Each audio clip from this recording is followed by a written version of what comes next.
I'm waiting to look at myself here.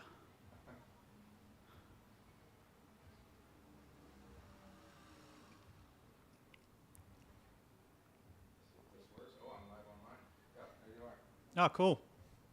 I'm on. Refresh? Yeah. Let's see. Play. Oh yeah, you're live Oh, cool. here. I'm live here. Yeah. Play. Let's go, mate. Close this down. Try it again.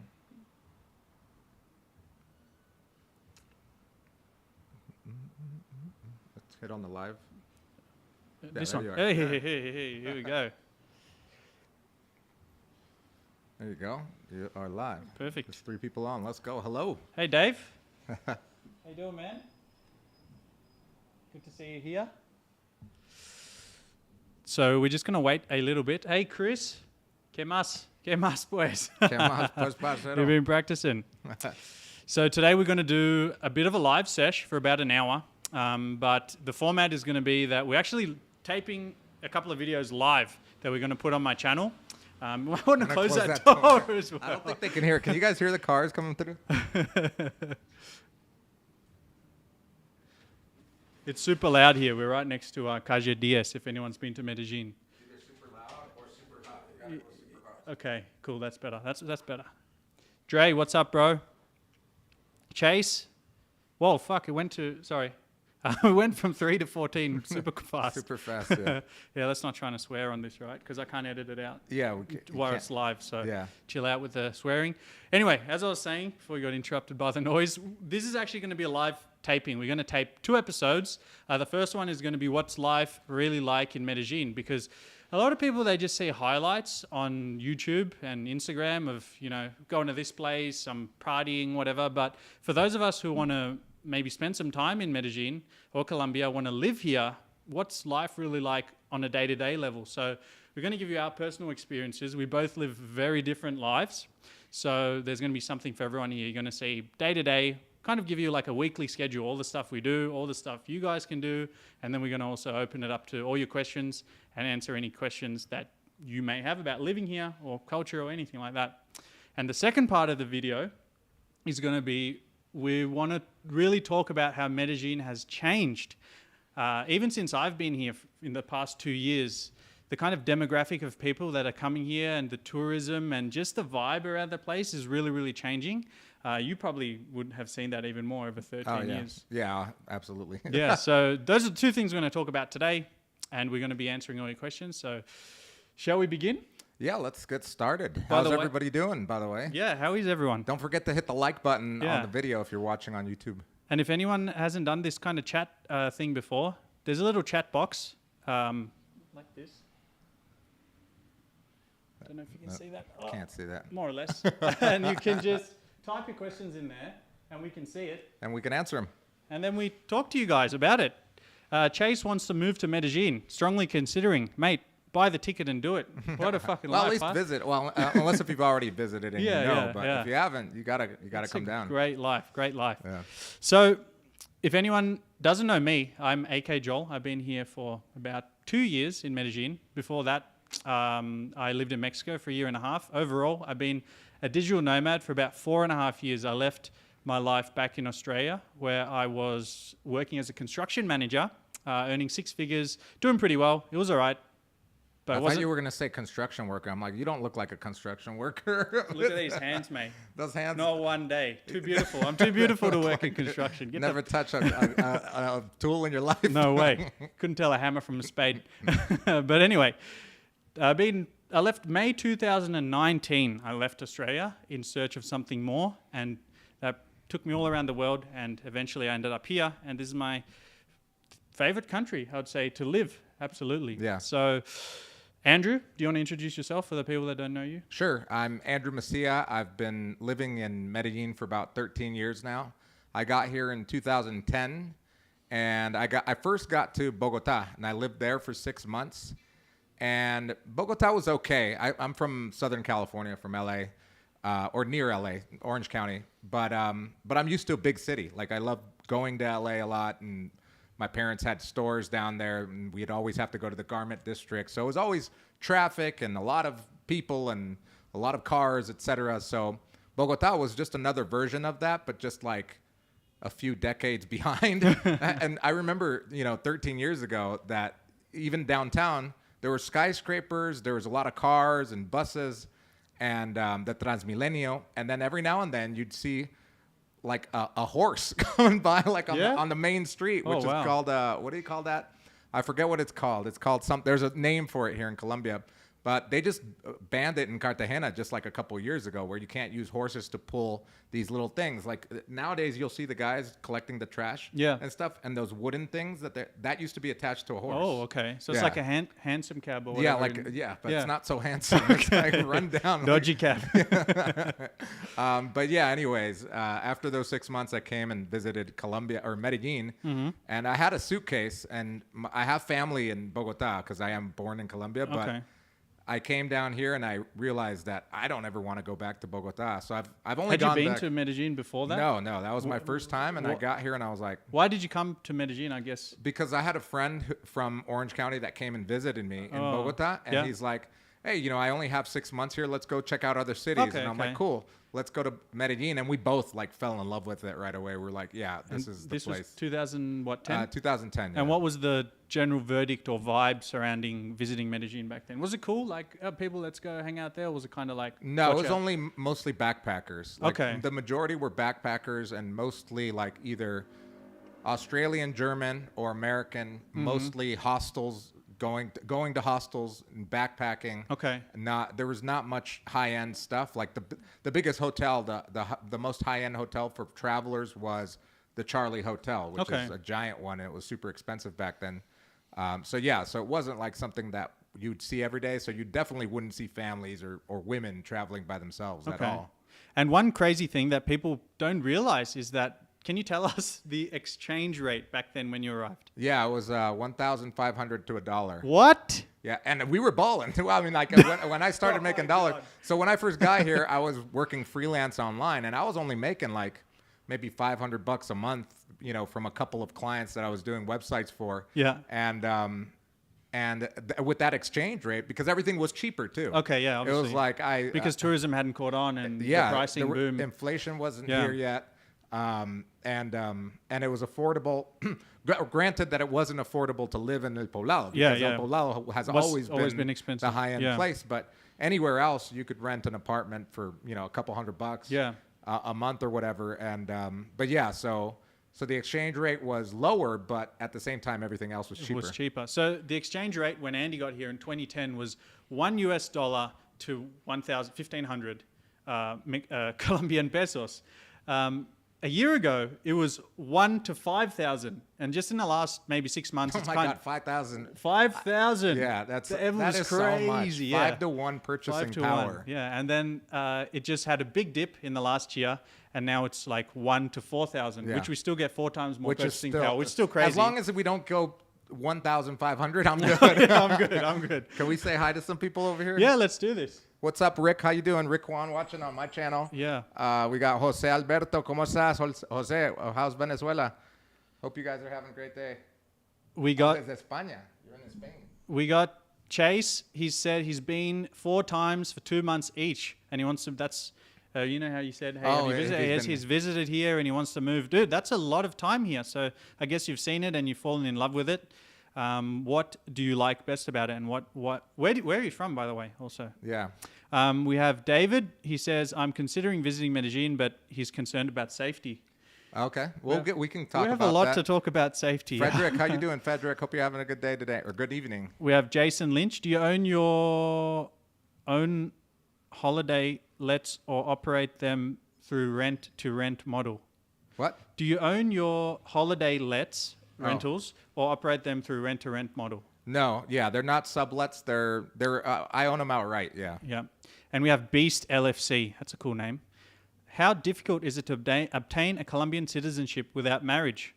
Colombian citizenship? You can become a Colombian resident. Yeah, and then you can get citizenship through that, right? Yeah, but work on the visa first, and then residency, and then citizenship. I think visa to residency could be up to as fast as 5 years, maybe longer for residency, and then citizenship. I don't know. I don't know many people that would want a Colombian citizenship. Probably not useful, right? It's not very useful. Passport's not really good. Yeah, it's not a great passport, and on top of that, that's one of the things that we've learned through the masterclass that I didn't really think about, but it's like one of the things that to really consider is, do you even want to become a resident?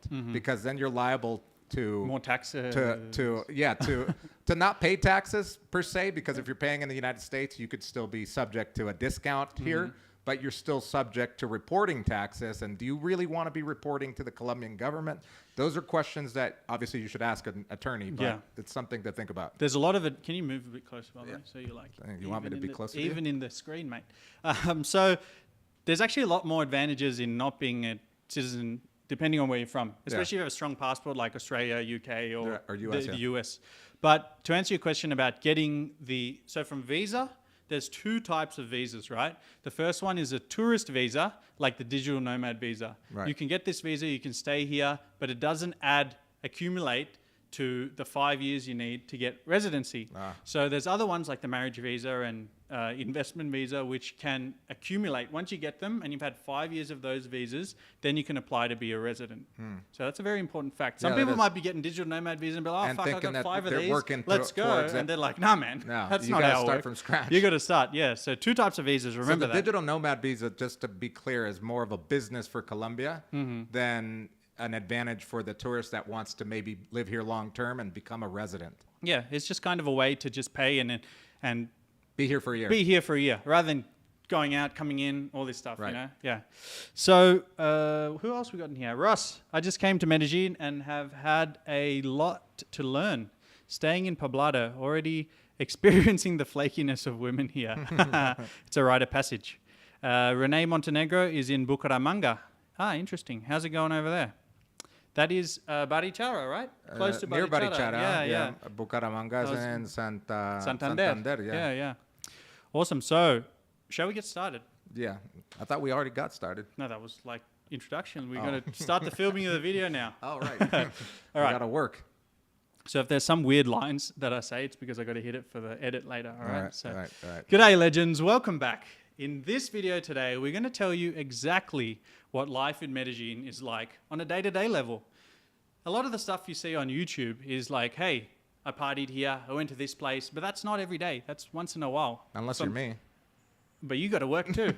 You got to work, you got to earn a living.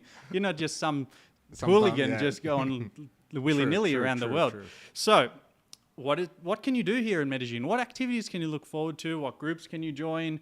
What does every single day look like? We're going to give you kind of like a little weekly schedule from what I do and what Andrew does, just to give you an idea of what you can look forward to once you land here. So you have kind of more of a routine than I do. So why don't you start, Andy? Yeah, I definitely do have a routine. I don't party every day. Not anymore. When I first got here in 2010, basically for the first 4 years that I was here, I was partying almost every other day. My weekends would start on Thursday, and my work week would start on Tuesday. So it was a long weekend.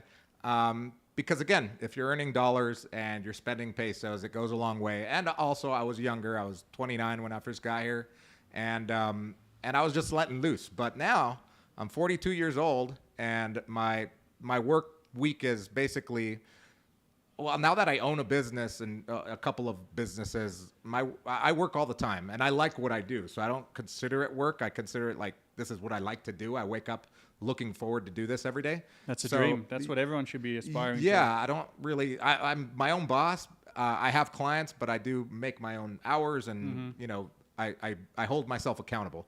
So the work week starts on Monday. I usually during the week I wake up around 7:30 in the morning, look over the city. I have a great little view here, and have a cup of coffee.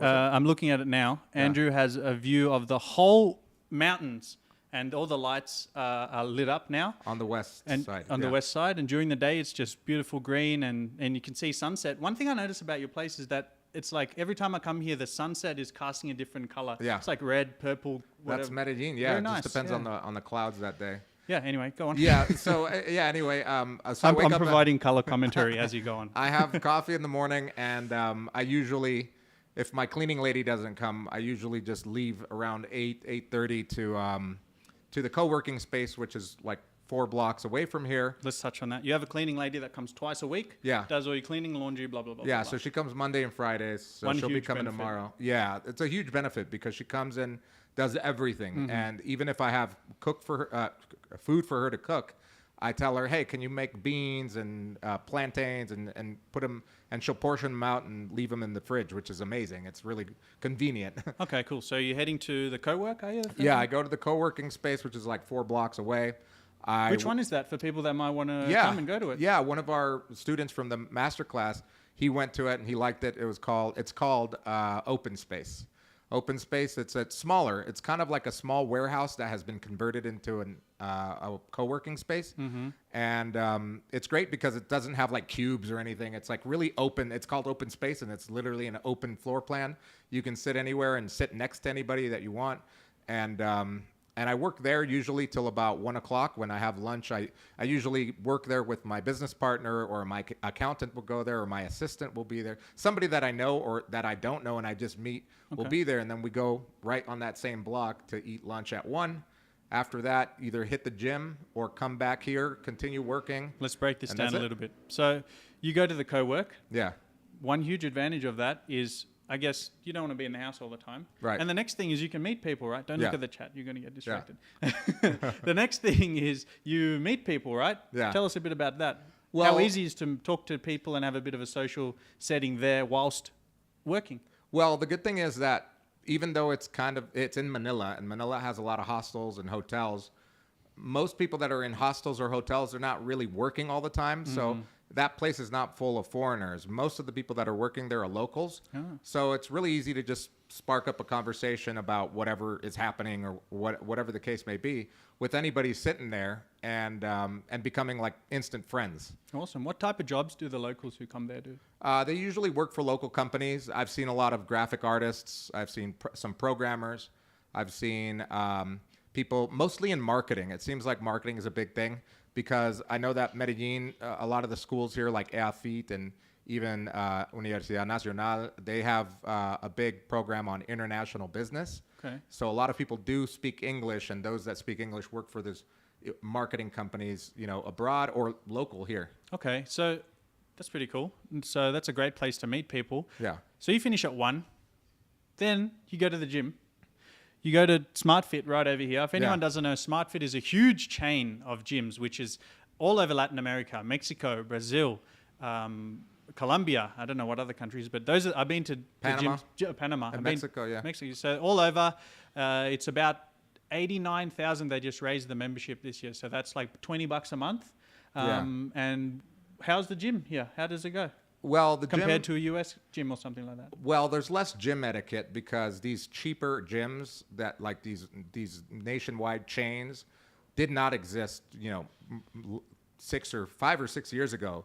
That never existed. So most people didn't even have a gym membership. Even though people are pretty fit here, there is no real gym culture yet because it's only been around for about 5 or 6 years since SmartFit came in here. SmartFit was the first one that was like a big chain that offered like discount gym memberships. Okay. Like in the United States, we've had LA So many, Fitness, yeah. 24-hour fitness for years. Snap and- Fitness? Is that Yeah. one? No, Crunch Fitness. Okay, maybe Snap's Australia. Snap maybe, yeah.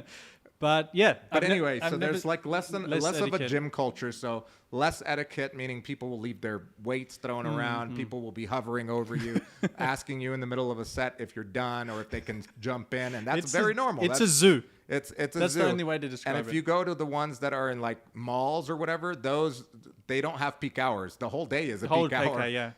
But that's why I like this one here Okay. because this one here, if you go, since it's less accessible, it's not in a mall. It's literally on Calle 10. It's a standalone It's a gym. standalone gym. So usually like between 10 and about 4. If you go in those hours, you could do a good workout. Oh, wow. That's a great window. Yeah, it's a great window because most people are working and stuff, Okay. and they can't get there during their lunch break. As opposed to if you're working in the mall and there's a gym in the mall. Yeah. On your lunch break, if you have a 2-hour lunch break in Colombia, it's very common to have 2 hours. You can go to the gym for an hour, eat and come home, back, take a shower there and everything. That's true. So that's the big difference between the gyms in the United States and gyms here. Exactly what you said rings very true, because I go to the gym in Unicentro. Yeah. Unicentro is a shopping mall, and I go to the Smart Fit there. And if anyone's following me on Instagram, they would have seen yesterday I posted the video of gym I saw that. in gyms in Medellin, and it was 8 p.m. when I went there. Usually most gyms are empty, but that one, there was not one machine empty. So the workout that I did that day was whatever's free. I just saw, this machine, I'm doing bicep curls, next one doing squats, next one running, done, I'm going home. And that's kind of what it's like if you go to one in a shopping center. So it's kind of crazy. So it is crazy. pick your gyms carefully. Either that or go like at 6 a.m. or whatever when it I'm not right waiting. when it opens. I know you're not, but I'm just saying for them. Okay. You message me sometimes like at 2 a.m. I'm like, what the hell are you still doing up? I'm a night man.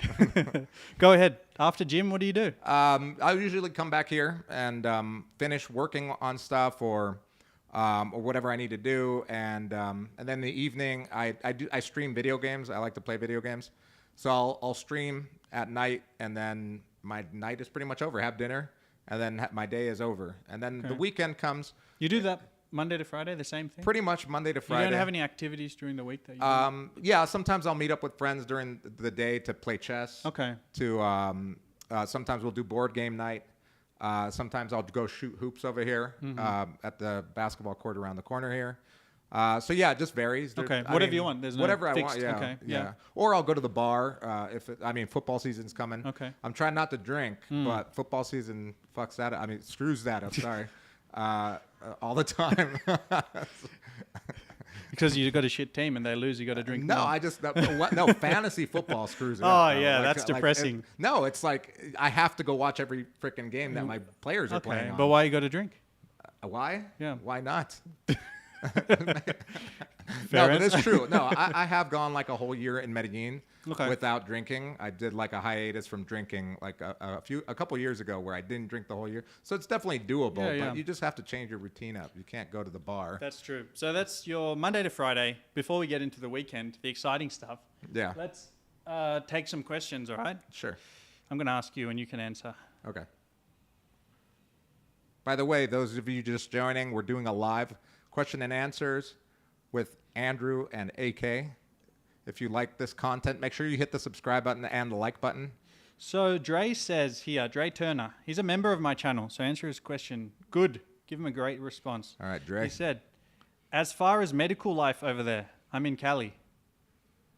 What is medical life? It means like what, health insurance? health insurance? I'm assuming, Dre, that you're talking about health insurance here. What is health insurance like here? Dental insurance? Or maybe just the facilities themselves. Okay, So let's get Dre to clarify that and we'll move on to the next one, yeah? Renee said no more COVID tests required. That is correct. As Yeah. of May 2023, COVID, see you later. Just come here, doesn't matter. Yeah, it doesn't matter. Sorry. It never really did matter, but they made it a big deal. Yeah.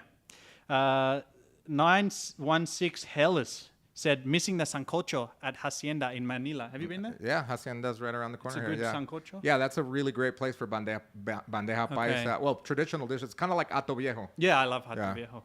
Sancocho is like a soup, right? Yeah. Yeah. Niles, hey man, I recognize your little picture there. Advice on making sure you make real friends rather than being taken advantage of. Oof, that's an in-depth question. Yeah. Let's hold that one. That's a Okay. good one. That's a really good question, That's a great question. Let's move up. Andy Clinton. Hey Andy, how you doing, buddy? He said, I'm a retired U.S. federal employee thinking about moving to Medellin. I'm 57, receive a federal pension of $4,800 before taxes, will start receiving Social Security at 62 with an additional $2,000. You will be living extremely comfortable what's the here. question? There's no question. He's just but bragging? He's just bragging. Yeah, I was like, where's the question? Like, damn. So you got like 6 G's to give or take 6 G's to invest in Medellin, because I look at it when people ask me if they should move down to Medellin, they ask me, well, how much will I be spending? What will be my expenses? I'm like, look at it as if you're investing in your life, in yourself, because you can go. The dollar goes so far here that you not only to this person in particular, what's his name? Andy in particular, $6,000. Not only will you be able to afford a really nice apartment if you go the local route. I mean, let alone going on Airbnb, you'll find something You'll find nice something for like good. $1,500, $2,000 that furnished nicely and everything, but maybe 5-star reviews, etc. But if you even go the local route and get something Mansion. unfurnished, you can get maybe a yeah. 4-bedroom apartment yeah. overlooking the city somewhere in El Poblado. You in can La get Redes. whatever you want, basically. Yeah, in any area too. So on top of that, you're going to have a lot of money left over to invest in a good health insurance plan, unless if you're keeping the one in the United States, a maid, and extracurricular activities. For example, like I have a therapist, which I never even thought of having one, but that has helped me so much in my life. Having a personal trainer, having maybe a personal cook if you've got a strict diet. There's so many things that you can afford here that you wouldn't be able to afford in the United States, and they're really just an investment in you. Absolutely. And he actually followed up and said his concern is health insurance. So go ahead with the health insurance, because Dre clarified it as well, and he said he's talking about health insurance. So Okay. you're the health insurance man. Let us know. Well, yeah, I'm not the health insurance man. I have You're the health man with insurance. health insurance. That's This one guy step doesn't better even than me. have- Yeah. You have Carolina. She'll bandage you up. So health insurance here is really affordable compared to the United States, well, especially when you're talking about private health insurance. Going with the public or the free health insurance here is obviously not recommended, because even though it's good for the locals, it's not good for someone that has money. If you have money, it's way better to get the private health insurance, because the facilities are great. The doctors are amazing. I mean, we're talking about, you have your doctor on WhatsApp, where if you're not familiar with WhatsApp, it's a chat app that everybody uses here. And for example, I'll give you an example. My dad came down here for a prostate issue that he had. He was treated by a urologist. That urologist, they did an operation, and he was at home, and he had some questions, and he was texting the urologist to his personal account, and he was like, "Oh yeah, you're fine. Just do this, that, and the other. Take the pills every now and then, or whatever the hours were." And he was getting response right away. So that's amazing. something that you don't get in the United States. I Yeah. don't know how it is in Australia, but Fuck no. you don't talk to a doctor. You can't unless talk if to you're them like, unless you pay $100 for the visit, the consultation. Exactly. Even if you go in, they tell you 2 words, and you're clear, all clear, whatever, and you're done 2 seconds. Right. So what does it cost? So if you go to the website called Sura, if you just type in Sura, SURA. yes, in Google, Sura Health Insurance Colombia, you'll get to a page where they have their 3 plans. I don't remember the exact prices on all 3 plans, but I pay for the highest one, which is called the Global, which gives you a bunch of benefits on top of coverage outside of the country, because I do like to travel outside of the country. So I wanted some sort of coverage outside of the country. So I got the Global one, and that costs me about with the current exchange rate, about $1,300 for the whole year. Wow. So about $115. Yeah, give or take, depending on the on the exchange rate. Yeah. About $100 a month. Yeah. That's pretty good. We've done another video on this. You guys can look at, it's called like 5 reasons everyone's moving to Colombia, something like that. And we talk actually a section about cost of living. And in that section, we talk about healthcare. And it's actually like, to get this exact type of coverage is like 5, 6, 10 times more expensive in the US. Right. This high-end one that you have. Yeah, and the great thing about it is that my favorite part is that they have an app. So let's say I sprained my ankle and I had to go see, instead of a general doctor, I need to get like x-rays on my foot. Maybe I broke it or whatever. You can just schedule it with the app and go see the specialist that you want. You don't have to go to a doctor and then they recommend you to another one, and then it's pretty direct. That's one of the huge advantages that Colombia has over the United States, is their healthcare system for the people that have money, though. I think it's the same in the U.S. If you have a ton of money and you're paying $10,000, $20,000 a year for health insurance, It's pretty good. You got your guy on call. You know? Even like the WhatsApp thing is really, really cool, because you can text anyone here and then it's not so formal. Like my doctor as well, I don't have the bells and whistles health insurance or whatever, but I talked to her and I was in Mexico and I had something going on. So I just texted her, "Hey, can I send you some photos? Look at this." She's like, "Yeah, sure, no worries." Yeah. She didn't even charge me. So they're just like Yeah. kind of chilled and kind of cool here, which I really love. Let's keep going. Have some good questions here. remember Niall's question about making real friends, because Yeah. that's a good one. Davo said, is gym membership payable per month? Yes, you can get monthly ones and cancel it after a month, but usually it's cheaper to get like a 12-month membership or something. Yeah. And sometimes I think with I might be wrong, check this, but with SmartFit, I think you can get a month, but you can only go to one place. So if you do it like here, Calle Diaz, you can only go there. Go to that but place, if you yeah. do the 12-month membership, you can go to anyone in Colombia, anyone in Medellin, anyone in the world. So Yeah. if you travel a lot, maybe that one's better. Yeah. We have health insurance again. Okay, Ross, he's asking a good question, and I know what our response is going to be. He said, I'm already here and love it.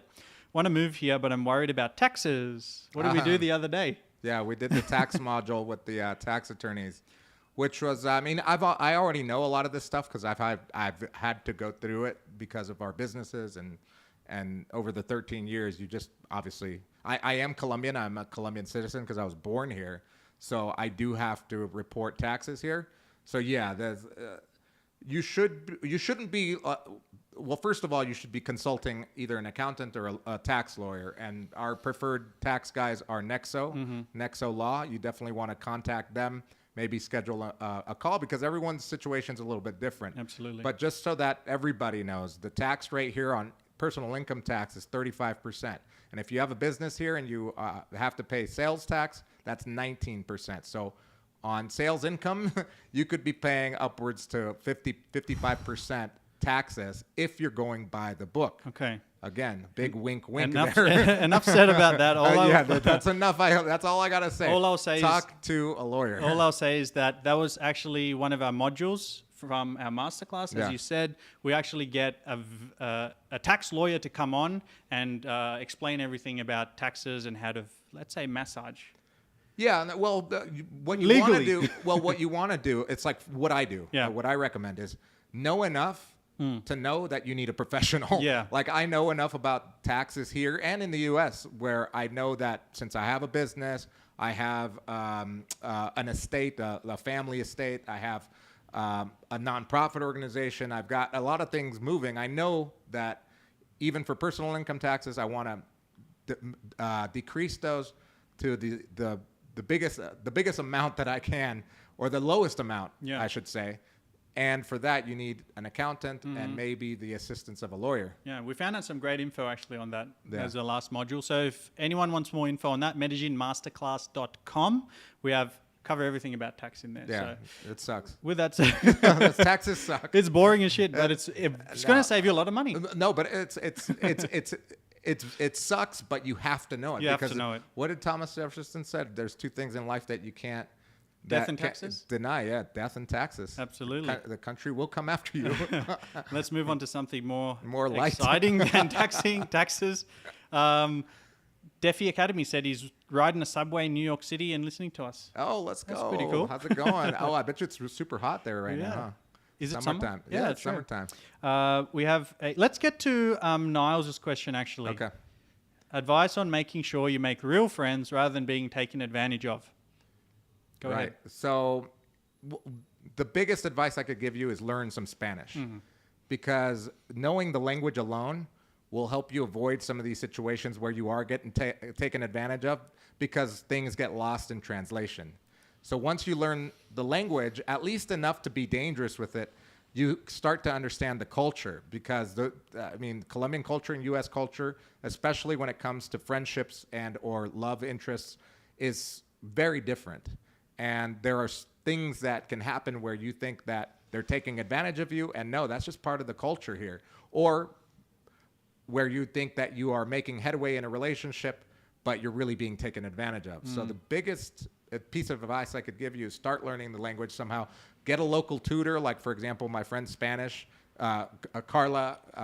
Spicy Spanish. Yes, her company is Spicy Spanish. I was going to say Spanish with Carla, but it's not. Spicy Spanish, where they do like one-on-one classes. So you can get like a local teacher here doing online classes, even if you're in the United States, so that you start making a connection with someone here. And then when you get here, you have a friend. True. Hey, Niles, can you give us some examples of what you mean by taking advantage of? I think that'd be super interesting to discuss.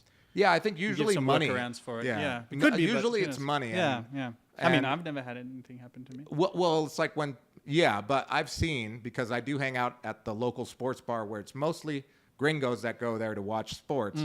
And I hear these stories all of the time about the guys that are super nice guys and they are giving their girlfriend or giving their girlfriend's family money and they haven't even slept with her, or they. Yeah, but that's being taken advantage of, but and come on, they mate. think, well, in their head, kind of dumb.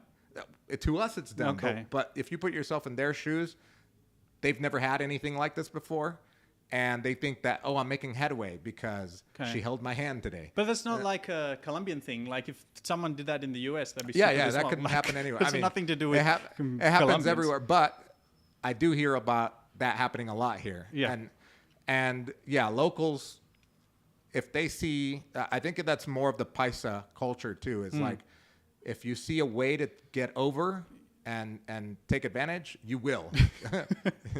Doesn't sound very welcoming, but No, but it's true. Paisas are very much like that. okay. And that's I want to do a very creative transition here, question Sure. to question. So they will take advantage of weak people or people when they say a weakness. Yeah. Let's transition that into safety because we had another question about safety. Right. So can you tell us a little bit about that? Well, safety here, I mean, I've been here 13 years and I've never been robbed on the street or pickpocketed. And like I told you, I walk every day. I'm out there with my laptop going to either a cafe or the co-working to work. But if I were new, if this was my first time here or the first time in this neighborhood, Yeah. I wouldn't be doing that on the first day. I would Okay. go do a little reconnaissance mission, right? Like I'd walk around the neighborhood and figure it out and be like, okay, looks like there's people working there. I can just head over here, whatever. Okay. But Give us 3 snapshot things of who asked this question, by the way? yeah, someone at Let the me see. beginning asked. Yeah. David, give David 3 things that he must consider when he comes to Medellin, so he's going to be safe. Well, first of all, if you're a person that wears jewelry and expensive watches, you don't really need that here. Second, if you have a ton of cash, don't be carrying it around. Don't be flashing stuff, especially cash out, unnecessarily. You can pretty much pay everything with a card here. Yep. And then number 3 is don't give papaya. What? Don't walk with your cell phone Oh, in the yeah, street, don't- mate. don't- Come on.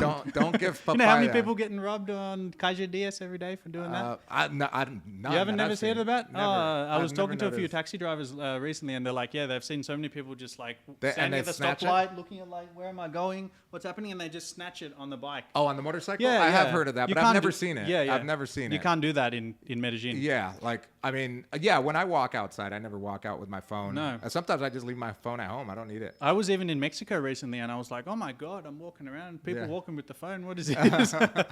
So it's Yeah. that's one huge thing you need to know about here.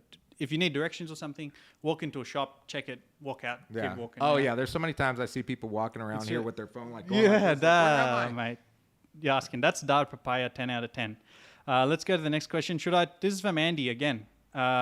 Should I try and buy a vehicle there, or are Uber and taxis reliable? Yeah, Uber and taxis pretty good. Uber is going to cost you about $3 to $5 to go everywhere, and it's no stress. You can just sit in there, catch up on your emails or whatever you're doing, browse Yeah. your Facebook, and you're going to get there. I would never drive here. It's crazy. They're Yeah. lunatics. Yeah, yeah. No, Uber all no the way. chance. Yeah, just it's not worth it. And also on top of that, cars are expensive here. Yeah, they're more expensive. Cars than are the States, expensive. yeah. So in the States, when I got a car from the States, a Santa Fe, which is like a little SUV for $2,000. To get the same thing here would be like 8-10 grand. 8 to It's 10, very yeah. expensive. Yeah. Yeah. Okay, let's move on to what else we have here. Dre, he said you need a visa to be able to apply for the health insurance, right? That's correct. I believe you need a yeah, visa. you need like local ID. So Because you need a cedula. You need the cedula. You need a yeah. cedula, which is like a social security number. And to get the social security number, you need the visa. Yeah. So yes, to answer your question, yes. Let's pause for a sec. We'll be taking some more questions. But Andy, tell us about your weekends, my man. My weekends are, I mean, Oh, if usually. anyone's just joining in, sorry to interrupt. Yeah, you. go ahead. Anyone's just joining in, we're talking about our life in Medellin and basically our weekly schedules. So we want to give you like a real taste of what it's like rather than just the highlights that you see on social media. So Andy's already told us about his Monday to Friday. He's kind of got a schedule where he goes to the co-work, works a bit there, goes to the gym, gets some lunch, comes back here and does his meetings and streams games at nighttime. So Right. what do you do on the weekend, buddy? Weekends, I usually hang out with friends.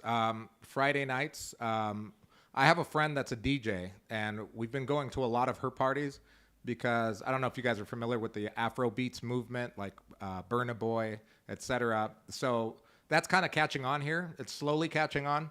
I know in the U.S. and in Europe, it's a big thing. But here it's now catching on, and she's like the best Afro beats DJ. So What is the Afro beats? Afro beats? It's a genre of music. What does it sound like? Can you do it an example? Burna Boy. I don't know. Burna Boy is probably the most. How's your beatboxing? Just look it up. Okay.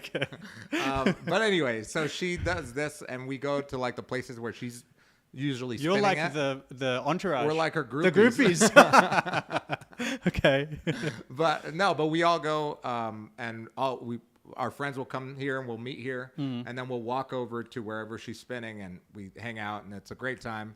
It's a different vibe too. It's not like the hardcore reggaeton, although sometimes she'll mix in like hip hop and reggaeton with Afro beats, which is awesome. Okay. But yeah, that's usually like Friday, Saturday night. Sundays, I usually just chill. I'll do ciclovia, for example, today.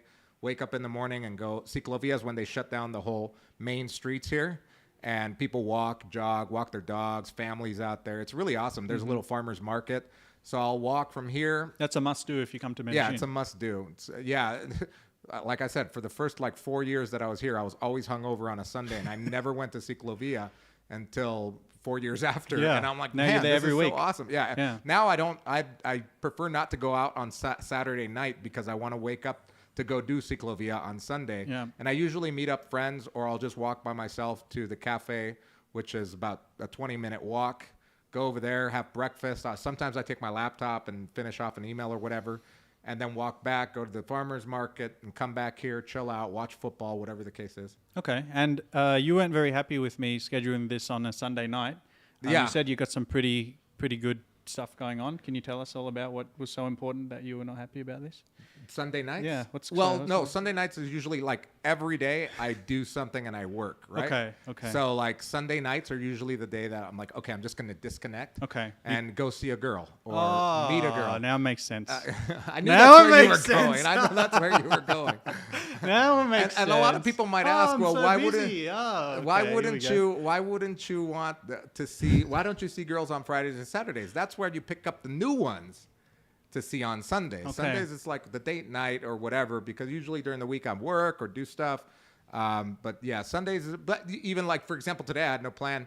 Was just gonna watch whatever football game or whatever was on. Yeah. So everybody, all the 49 people watching now, and Andrew's sacrificed a date to be here. No, not today. Okay, let's get back to some questions. Yeah. Yeah. Is it possible to find this is most important facts ever? That's his name. Yeah. Is it possible? Wait, what? That's his name. That's a question or name? That's his name. What is it? Most important facts ever. That's his. Oh, maybe that's a channel name. That's a channel great name. That's a channel name.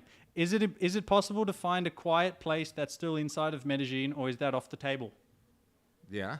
Yeah, of course. There's a ton of Too quiet many. places. Yeah. Just here is not quiet. Yeah, but it's not quiet. It's not quiet here because we're by Calle 10. Yeah. But literally anywhere in Manila is pretty quiet that way. I mean, Conquistadores. Ciudad del Rio. All the places, little pockets in Laureles where it's just like local. Yeah. Very quiet. Parque Floresta. Yeah. Basically, there's more quiet places than noisy. Than places. noisy Just don't places. stay next to a major A highway, major highway, or a yeah. major party street. And you're fine. And you're fine. Yeah. Yeah. There's a lot of quiet places, especially if you're like in a higher up apartment too. Yeah. Yeah. Andy said, is it easy for retirees to get a visa? Very easy. I There's think it's one of the easiest, easiest yeah. visa. Apart from the marriage visa, yeah. I think the No, that one's retiree hard. visa. I'm looking is into it now. easier. You've got to find a girl first of all. That's hard. But you got that. You got that covered. I got that, but for other people, that might be No. difficult. But if you have a But girl, if you have it, okay, it's the okay. easiest It's the easiest route, one. yeah. Okay, gotcha. Retirement visa.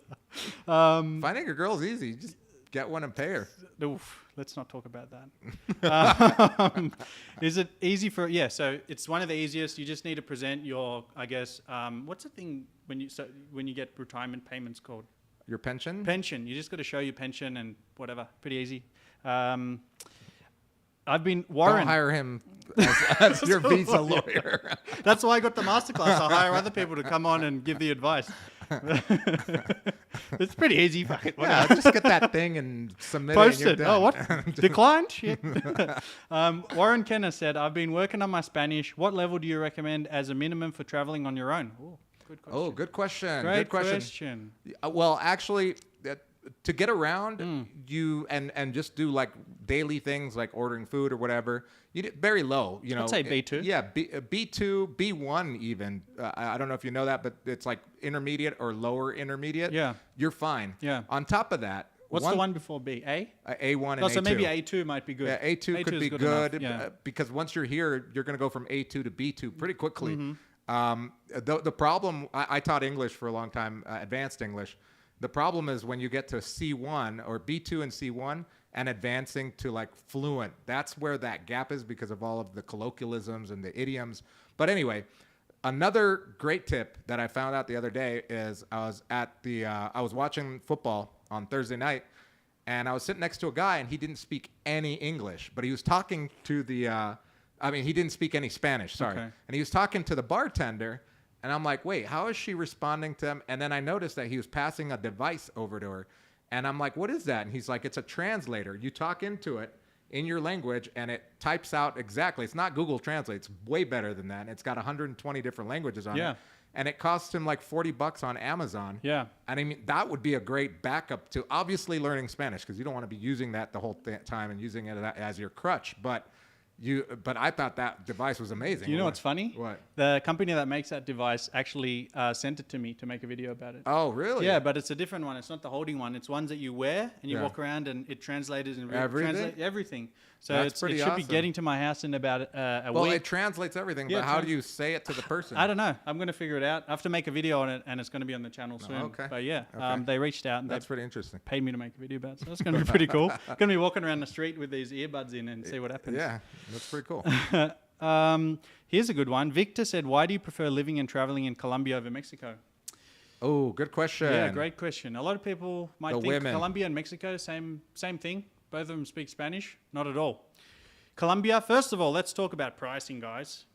It's like half the price of Mexico. I just went to a random little town, which was maybe 45 minutes from the beach, and I was in a little neighborhood full of Mexicans, and I paid $750 for a 2-bedroom, small ground floor apartment for 2 weeks. Wow. Very expensive, okay? That's the first thing. Second thing, Colombians are a lot more friendly and helpful than Mexicans. If you've been, you know. Sometimes the Mexicans, depending where you go, they just like, even if they can help you, they just won't help you because it's too much hard work. Not as friendly as other countries I've been, like Colombia and Brazil, where people will actually stop in the street, help you, walk you to where you want to go. They go out of their way. Yeah. Those two things, and you said women. Yeah. Like I love Mexico, man. If Colombia didn't exist, I'd probably live in Mexico. But since I live here and I'm used to the access to beautiful and nice women here, when I go to Mexico, I love going to Guadalajara and the coast, going surfing over there. I can't do more than a month, man. It's just a different vibe. It's a completely different vibe. It's like 1 in a million there, whereas here it's like all of them.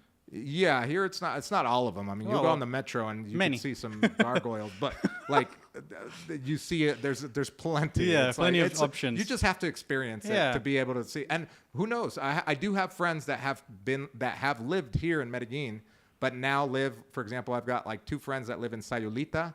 I've got a couple others. The reason I go to Guadalajara is because I've got a couple that live there, and they lived here before, but they prefer it there.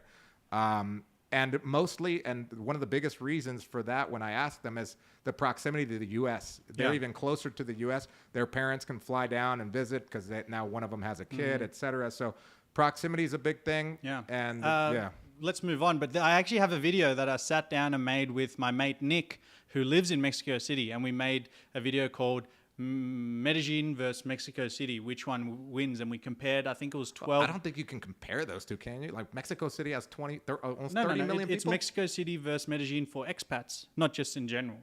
It's But like even still. what an expat might like living in, you know? That's what it is. just like the just thing- different yeah. things like cost of living, food, dating, whatever. You know, just expat. And what Yeah. you said, a lot of Mexicans have seen the video and got mad. They're like, how dare you compare my amazing city with a shithole like Medellin?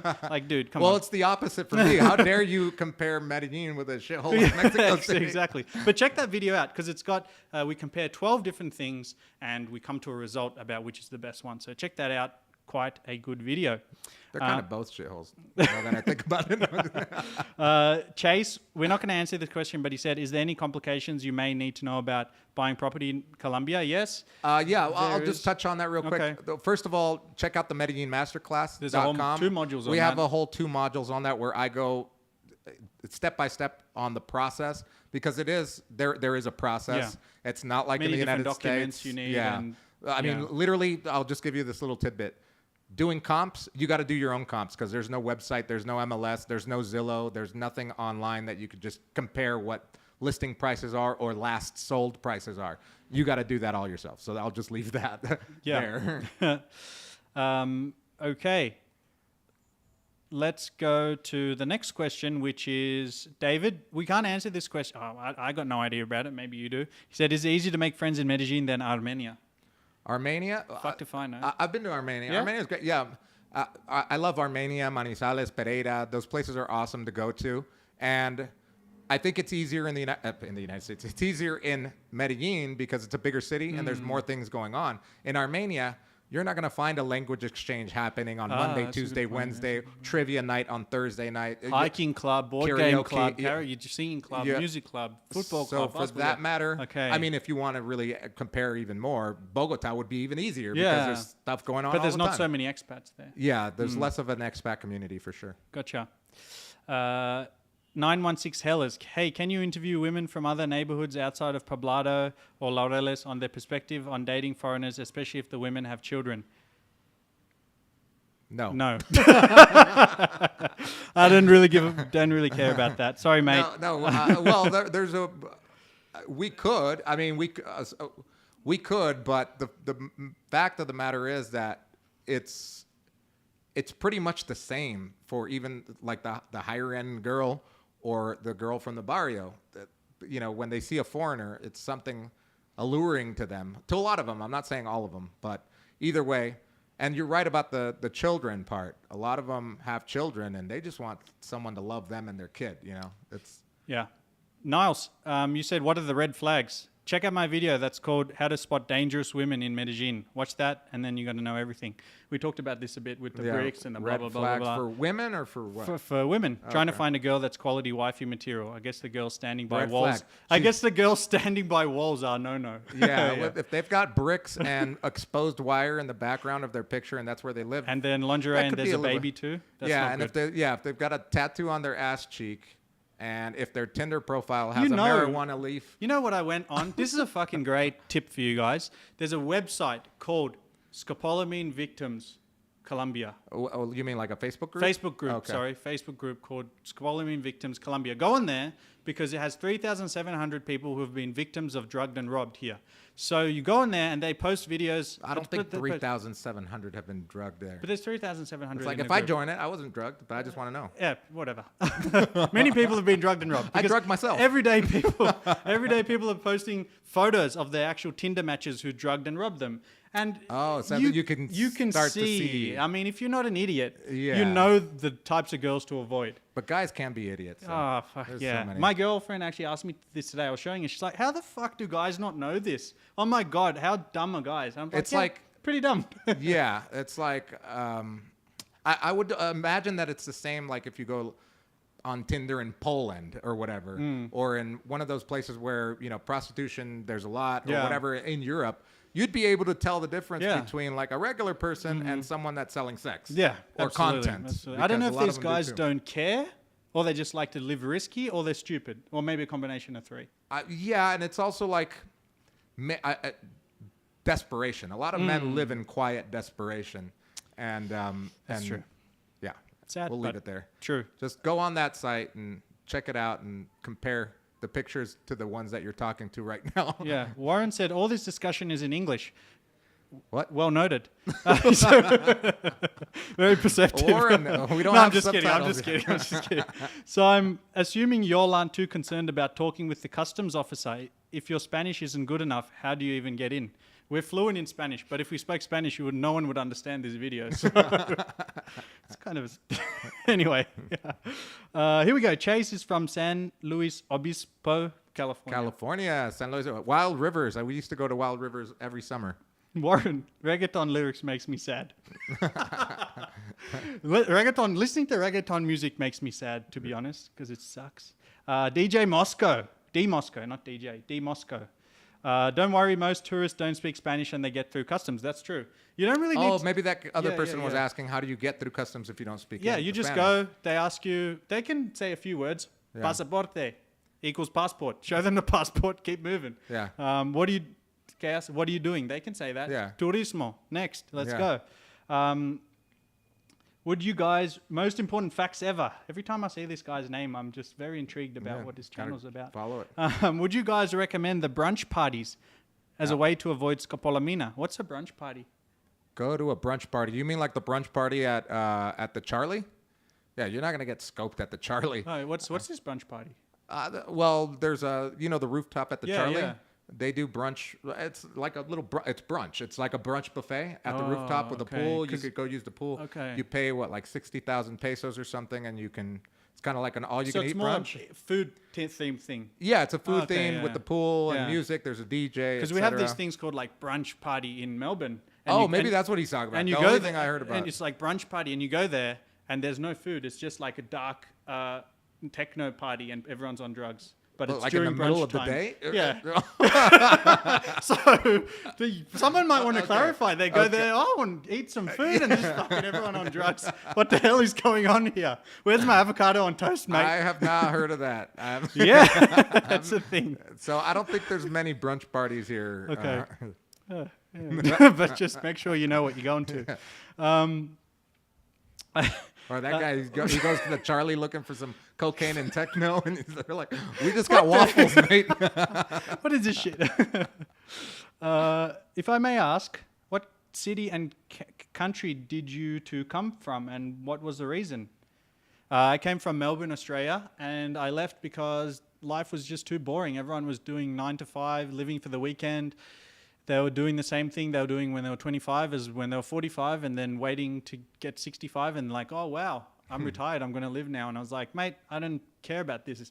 If I travel now and I get 5 awesome years, that's going to be more than anyone's ever. 95% of people have done in their whole life. So I'm happy with that. But now isn't there like a crazy stat that most people that like when they retire, they actually don't do much? Yeah. After they retire, like you have all these big plans, but when you retire, you're 65. It's like, how much energy are you going to have to like go backpacking across the Sahara or whatever? That's another big thing. I love traveling and staying in hostels and making friends and hiking and basketball and tennis and surfing. It was all like active stuff. And I'm like, unless I'm super fit, which some 65-year-olds are, I'm not going to be doing this. So I'd rather do it now when I'm young and healthy and figure it out later. And it's worked because doing pretty well now. So that's good. True. What about you? I was born here in Colombia. We immigrated to the United States in 1986 illegally, and I lived there until 2010 when I got deported for running a stop sign. I still didn't have my papers.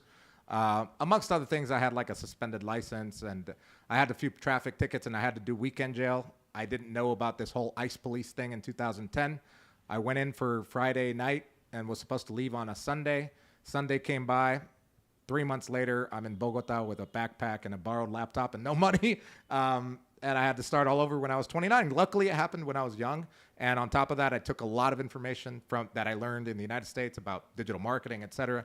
I was able to build a life and a business out here. But so very different reasons. I never wanted to come here. I just found this place because I was kicked out of my home country, well, what I considered my home, which was the U.S., and had to make this my home, and now it is. We're going to skip some of the comments because we've got a big line and we're running out of time. So let's go get some new guys in here. Girls. Hey, he said, hello from California. Leo says hi too. Hey, guys. How you doing? Jason said, you watching Atlético Nacional Medellin later tonight? Is it today? I don't think it's today. No, we're going on. We're in like a month. Yeah, they play on September 10th. Yeah, it's the Clásico. Awesome. Yeah, we're actually going to that. That's going to be my first game. Oh, really? Yeah, it's really fun. Interesting. Yeah. David, I opened up a Tinder account and haven't got any response. What am I doing wrong? You're not boosting. Well, okay. So first of all, make sure that you have really good pictures taken of you. I mean, if you've got an iPhone, just have someone do it with good lighting, maybe a backlight and a front light, nicely dressed, have a couple good pictures. One of the biggest tips that I got one time from a friend of mine that kills it on Tinder is have a couple of pictures of you doing the activities you love to do. Like I play the guitar. I got one playing the guitar. I've got one me shooting a basketball. Things that you do. Take a photo of you right now and put that on there too. Doing the podcast. Holding a puppy maybe. No, but and then on top of that, Tinder only pushes the very, very attractive people. That's why I don't get any action on there. But when I boost, it pushes you. Okay. Yeah. Like okay. We don't know if this guy might be attractive. He doesn't. There's no way. If you're not getting, there's no way. There's no way. I know the algorithm. So boost. You got to boost. You got to boost. It's worth it. I'm telling you. This is a great question from Cliff. Where can I find the language exchange schedule? Yeah. So you can find places, for example, Dance Free. Dance Free has a really great language exchange. And they have a website, and they also have really good active on social media. So look up Dance Free. You may think dance, but yeah, they do dance lessons. But on certain days, like Wednesday, they'll have like a big language exchange from like 4 to 7, and then dance classes from 7 to 8, and then dance party from 9 to 2 in the morning. And that's like on a Wednesday or Thursday. And then so that's a big one. And then the second big one is Gringo Tuesdays. Gringo Tuesdays, make sure to get there. Yeah, get there early because the language exchange pretty much stops like around 8. Yeah, no, because it becomes a party. It's about 5 to 7 is the peak time. 7 o'clock? Okay. You can go there and you can get 2 hours of good Spanish practice. After that, all the backpackers come and start getting wasted doing beer bongs in the street and stuff. Yeah, so. Yeah. So there's no one set place for all the schedules because the hostels have their own, et cetera. It's just about exploring. Start with those places, yeah. And Wandering Paisa, did you say that one? Yeah. Oh, Wandering Paisa and Laureles is a great one on Thursday. Valley Spanish School is a good one. What was that one? Hostel. Delicioso. What was it? Dulce Poisson. Delicioso. Dulce Poisson is a good one. Yeah. How do you say that word? Dulce Poisson. Is it poisson? Like croissant? Like a fish, sweet fish. No, potion in Spanish. Oh, poción. Poción. Why is it French? Poisson, like fish. Dulce poisson. Sweet fish. I've never had sweet fish. It's actually a French-themed bakery where they have it. Oh. The girl went to Paris and fell in love with it. Oh, so maybe it is like the Poisson. word potion in French. In French, okay. Anyway. But there's many of them. Go to them. I lost my train of thought. Let's get on to my schedule. It's quite different to yours. Tell us about your life. What do you do on a day-to-day? Okay. So one reason that I left my 9 to 5 is because I don't like waking up when someone tells me to wake up. I want to wake up whenever I want to wake up. I don't like setting the alarm. It's kind of I hate that trap. So now I'll organize my activities that I want to do in the morning. For example, tomorrow I'm playing tennis at 9 a.m., so I'll set my alarm for that. But otherwise, if I'm not doing something imperative or important, I just don't set the alarm. Yeah. Wake up when Jesus wakes me up, and then I get on with my day, which is usually about 10 a.m., something like that. I'll get up. 10 a.m.? Yeah, 10 a.m. Okay. But I text you at like 3 a.m., bro. I got to get some sleep, you know what I mean? That's the reason you wake up with 30 unanswered messages on your phone. So I'm a night guy, if you haven't figured out. I like to work to about 2 a.m., get my 8 hours, wake up like 10. So I normally wake up, make me coffee, and then get cracked into some work, whether it's doing some videos for YouTube or doing some videos for my clients that I have, doing their own promotional videos or whatever. Yeah. And then 2 or 3 times a week, I'll play tennis. There's a really good tennis scene here. So many tennis courts around the city. So I'll go there. I have a constant coach. I pay him $6 an hour. And I'll hit with him about twice a week. And that's been really good. Had him for about a year and a half now. It's also a really good way to practice your Spanish. If you don't speak Spanish that well, hire some people in your life who only speak Spanish. So that's a good tip. You'll really, really get better because you're spending hours and hours on end with them. So another thing I like to do like that is singing lessons. I have a teacher who's from Venezuela but lives here now, and she's a professional singer. Wow. And I get lessons with her every Thursday. So that's another thing that costs fun. me $9 an hour. Yeah. So these are kind of the things that you'll never do back home because it's too expensive or you don't have time. And these are the time what you talked about. If you have money, or here's a place you can spend your money for self-improvement, right, and really becoming more of a I guess a better version of yourself and a more well-rounded person. Right. Because at home you might just be like, yeah, I do this one job. That's me. It's like when people ask you what you do. You know, when I was at home, I was like, yeah, I'm a construction manager. Now when they ask me, someone asked me at a wedding the other day, I'm like, I don't know where to start. Yeah. Like, I don't even know what my job is anymore. It's just doing everything kind Yeah. of. So you become much more well-rounded. So I'll do that. Those two are like my set activities. Me and my girlfriend will go out and we go to the gym, the Smart Fit, about 4 or 5 times a week as well. And that's about it. Fixed. Some other things that I like to do is chess. We play in like kind of a mini chess club together. We'll go to like a cafe on a Wednesday or a Sunday or whatever, and we'll play chess with a few mates there, have some chats, catch up on the week. Yeah. And those are the fixed activities. Apart from that, I like to keep everything open, except for like, I need to edit this video by this time or something like that. Yeah. Someone messaged me, hey dude, do you want to go shoot some hoops today? Yeah, let's go. Yeah. Pretty much open. I like to keep it open. I Yeah. plan, like if I have here, maybe I can show it. I have my little schedule. Some people like to schedule like a month in advance. I just do 1 week. That's it. 1 week in advance. 1 week in advance. And I book the stuff in there. So for this week, I've got like, tomorrow tennis. Wednesday, I'm playing basketball. And then tennis after that. Thursday, I got singing. And then Friday, I got tennis as well. And apart from that, look how many hours free that is. Yeah, that's a lot of free time. After that, I just do whatever I want. So that's pretty much a great life. And Yeah. that's one of the major things I tell people to move out here, is because you can live well, you can do what you want. Maximize, yeah. Yeah, and often on the weekends, about once a month, there's many pueblos around here. If you guys don't know what pueblos are, like little towns, and they're more like in nature. So I like to get away, a couple of days there, unwind, and yeah, it's a pretty good life. Nice. Yeah. Dang, Paul Ashwell with the super chat. Paul Let's go, Ashwell. Paul. Thanks, brother.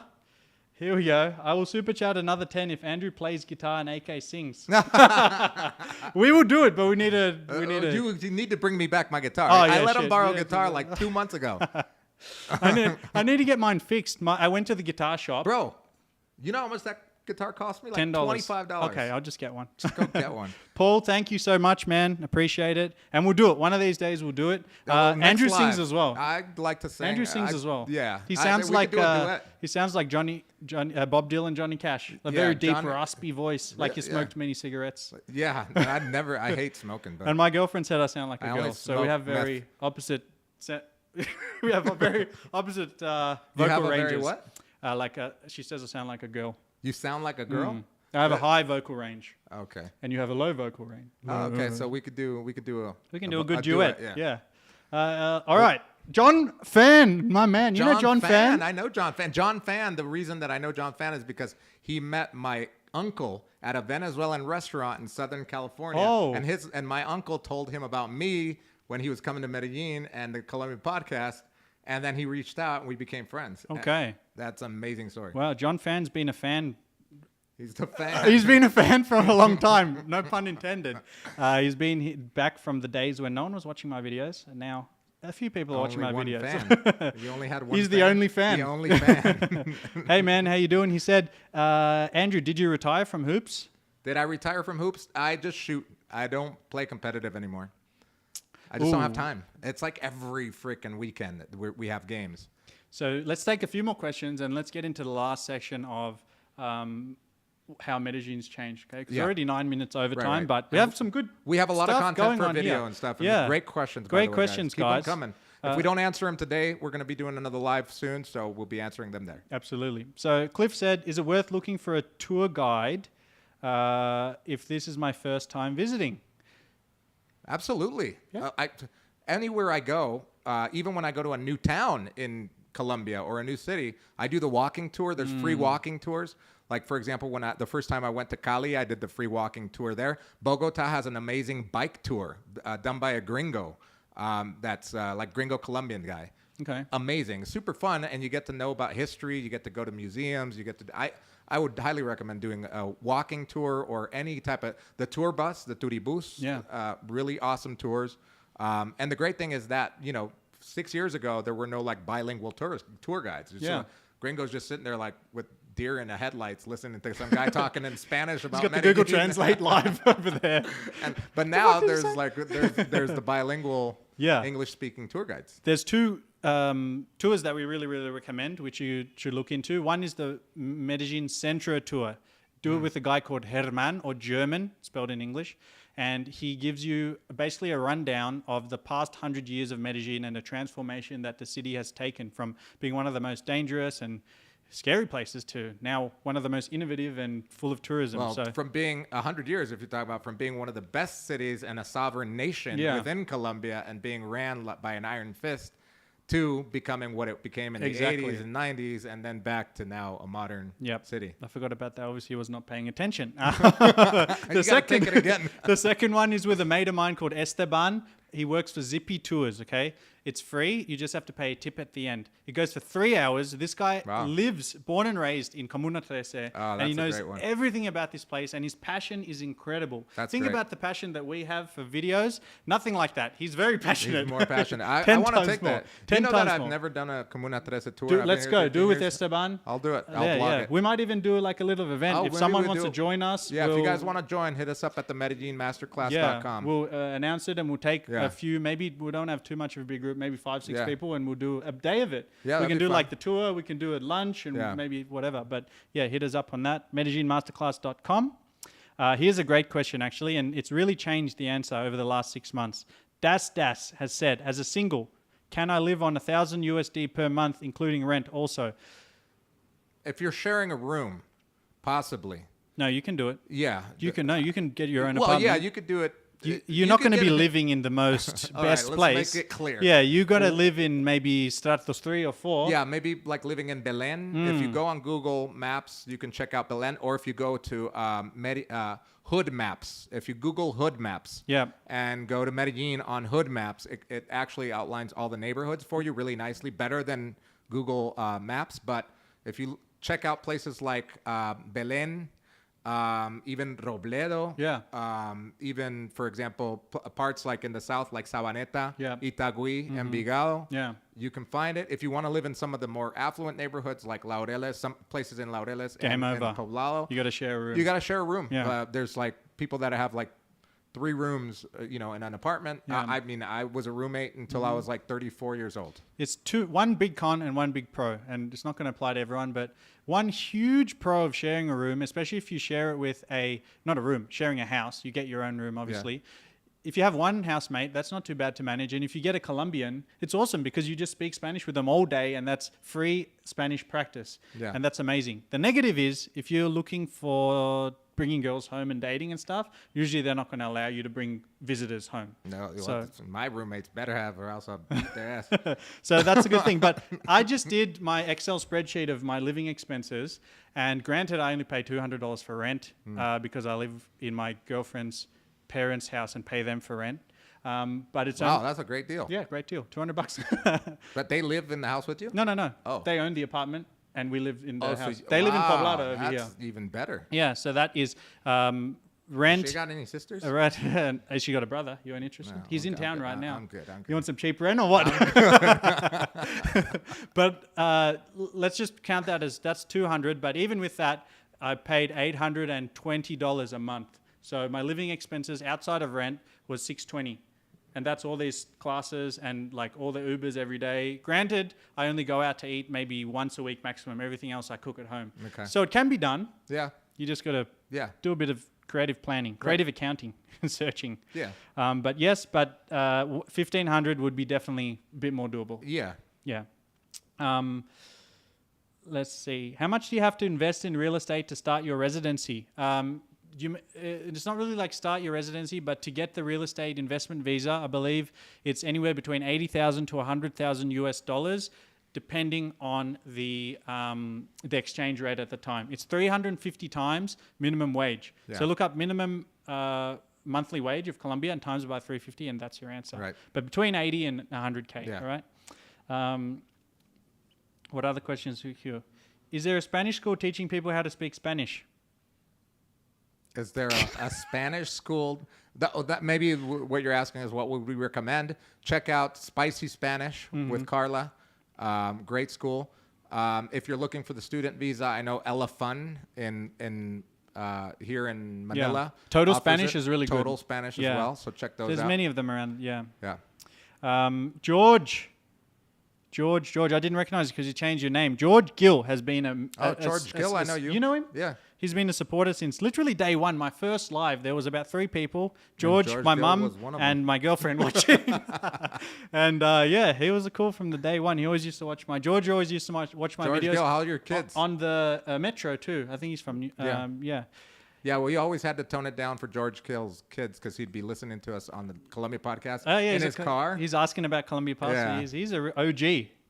So we'd be like, okay, George Gill's kids are listening. We Okay, can't be okay. dropping F-bombs. Yeah, well, that was hard for you guys on the Columbia podcast, especially after 12 scotch and whatever you guys were drinking. How do I get a residence visa or permit to stay in Colombia? Residence visa or permit. There's many visas. Yeah. I mean, just check out my videos. We talk about it. And Yeah, also there's a ton of on our visas. masterclass, we have Nexo Legal coming on and talking Yeah. about all the visas and how to apply. But and if you're blah, blah, blah. American or from the It's UK, pretty easy. you get 6 months tourist visa usually. Yeah, usually. So you can 61916. Hey, Franco's here. My brother? Yeah. Ah, Franco, what's He up? said, love the Comuna Trece tours. Yeah, if you come to Medellin, you got to do this. That's probably Yeah, the best I gotta do history lesson and the best, I guess, symbol of how Medellin's come from nothing to something, really transformed itself as a city. Yeah. All right. So 916 said you can get apartments for 150 to 250 bucks. It's possible to survive. You may not have hot water, but you'll survive. Yeah, but you don't want to come. Well, No. would you come from a third? Why would you come from a US first world country to live in the fucking middle of nowhere? Yeah, That's not. We Yeah, don't do that. No. If you come here with the proper way. A Right? constant theme of my channel since I started is to motivate people to live better lives, leave their country for better lives, not go reverse. That's not good. Don't do that. Unless you have a plan. Unless Yeah, you're if like, you have a hey, plan. I'm an entrepreneur. I want to start my business. I want to cut costs. I'm going to live in the hood and just Yeah. work 24 hours on my business. That's good. That's but if good, you're just a cheapo trying to do that, Yeah. probably not recommended. Working because you got like what? Unemployment. And Yeah. you're taking advantage of it. Yeah, that's kind of weird. Yeah. All right. You got another Andy, super chat? $20, Andy, champion. Hey, Thanks, hey. brother. Thanks for your thanks for your info. We'll keep watching your live chats. No worries, Andy. Let's go, Thank you Andy. so Thank much. you. We appreciate it. Okay. Now, that's good. Let's continue. Let's finish the video actually with the most exciting part. This has been exciting me, honestly, Andy, because I'm not the type of guy who does the pay for play or chasing women 24/7 or any of this kind of shady stuff. So when I first got to Medellin, I was very disheartened. I was like, oh my God, like there's a few good people here, but what is this shit? Like everyone seems so seedy and it just seems like a city where all these people come. And when I wanted to start my channel, I went on YouTube and I searched Medellin, Colombia travel. And it was the first video I ever watched, Black Man's Guide to Colombia. What do you think the video is going to be about? I thought, oh, it's going to talk about racism because I have been to different countries where they look at me very weird and I felt uncomfortable, right? So I watched this video and the guy just went from club to club to club talking about, hey, you get good prostitutes here. They're $5, this one $10. And I was like, what the fuck? This is the shit. And then I had to go to like 2 or 3 videos before I actually found someone who's talking something about substance, which was not bottom level feeder shit like this, and that was Columbia Podcast. Yeah. Joel was actually talking about the subject that I searched Of for. race, yeah. So that was very depressing, but things are changing, and we've noticed that, haven't Yeah. we, recently? Especially you. Can you touch on that a bit? Yeah, so just a quick thing. I mean, I came here 13 years ago. Prostitution has been legal forever here, and yes, it existed. It's always existed here, and the reason why it's thrived is not just because of the foreigners, but because of the locals.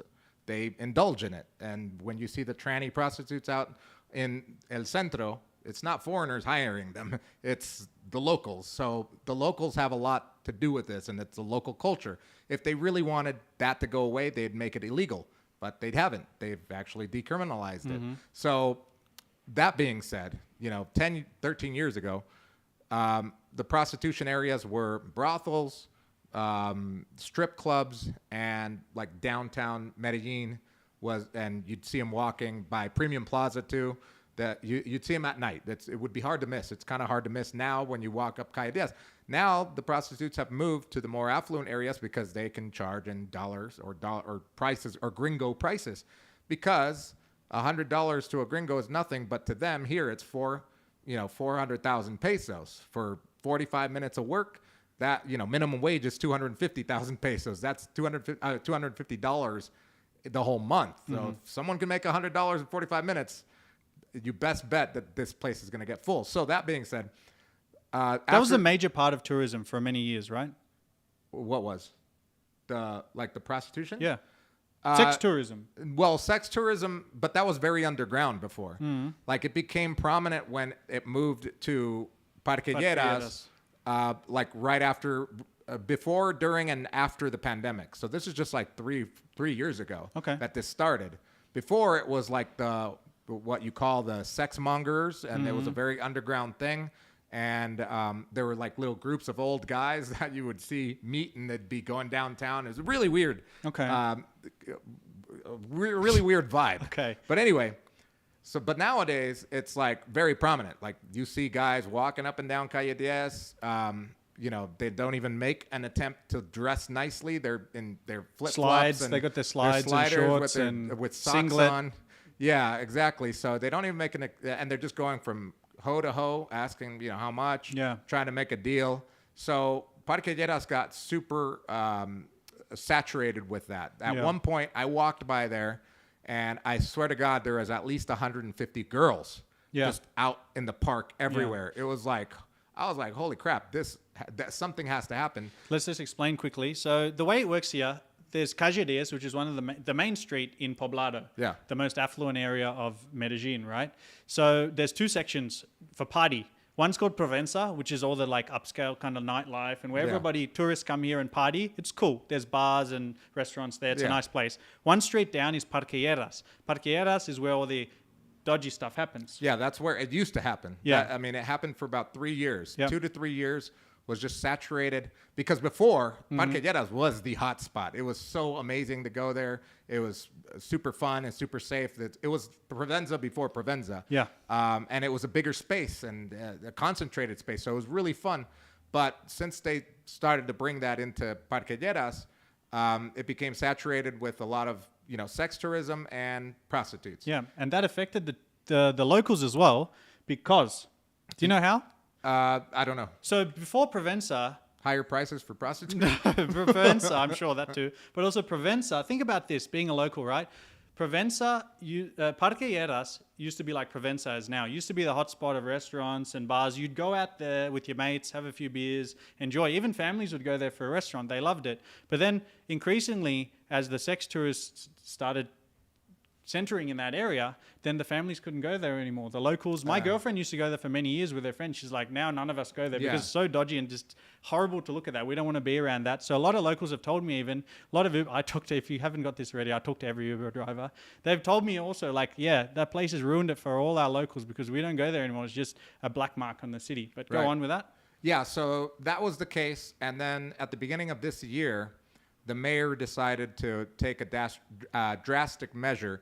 The first he started in Parque Botero in downtown, because a lot of people were getting pickpocketed where the statues of the famous artist Botero is. It's a tourist attraction, but it used to be just open. Anybody could walk in, walk out of there, and people were getting mugged and pickpocketed. Just Royal Rumble. Yeah, so he closed it off with barricades, like police barricades, and with police at the entrance watching people coming in and out, and it's very controlled now, and it's actually pretty safe to go there, even at dusk. I wouldn't be there at night, but at dusk it's okay.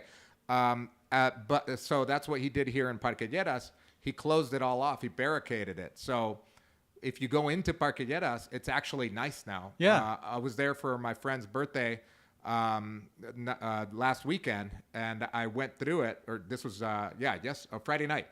I walked through Parquilleras, and there were families, there were Colombian people sitting down and having drinks, where before, just a couple years ago, it was just all prostitutes and guys, doing blow and finding women to sleep with for the cheapest price. So it has definitely gotten better. And they put a nice sign saying Medellin, everything flourishes here, and they've made a nice middle area. They made it into more of a park where people can go and enjoy and sit. Yeah, they're trying to bring it back to what it was. So what I believe it is that there are more high-end hotels being put in there, and those people have invested a lot of money. So they probably put a lot of pressure on the mayor to change this, because it was hurting their image, it was hurting their their sales too. A lot of people don't want to come here No. and be, I'm not going to pay, $120 a night to be in front of a whole bunch of prostitutes and guys selling and the blow. types of guys that those prostitutes bring too. Yeah, it was mate. it was amazing to see. It was almost like honestly, I would walk by there because my bar is I have to walk by there. Yeah. And sometimes I would take an Uber. It's only a 15-minute walk for me, but sometimes I'd take an Uber just to, I call it the gauntlet, to avoid the gauntlet of beggars, of guys asking me if I want to buy cocaine and marijuana and Tusi. The girls trying to ask me for stuff. The tranny prostitutes are trying to grab my crotch. Yeah. Well, sometimes I'd like that, but but anyway, I mean, literally, this is what I had to avoid. This was like a year or 2 years ago. Like, not great. Now I can walk up pretty peacefully. And another big reason, this is kind of a roundabout way to get to what we're actually talking about, but that was a good history lesson of what Parque. Yeah, that's right. Thank you. Yeah, let's just get into that in a sec. But actually, let's do that first before you, I tell David. you what it is. Yeah. So we have a couple here. Kevin, Bacon. $20, champion. Hola, mates. Hey, Kevin, how you doing, buddy? Do you have a question for us? We'd love to answer it for you, and thank you for helping us out here. We have David. Thank you for yours as well, David, donation. He said, why is there a casino in every mall in Colombia? Because it's not regulated like in the U.S., where in the U.S.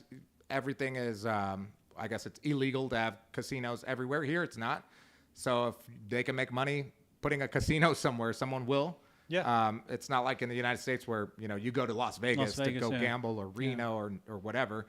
But here, you can pretty much gamble anywhere. That's only like a US thing where it's so controlled. In Australia, my US mate was so, like his brain almost exploded. In Oz, you can be on your couch.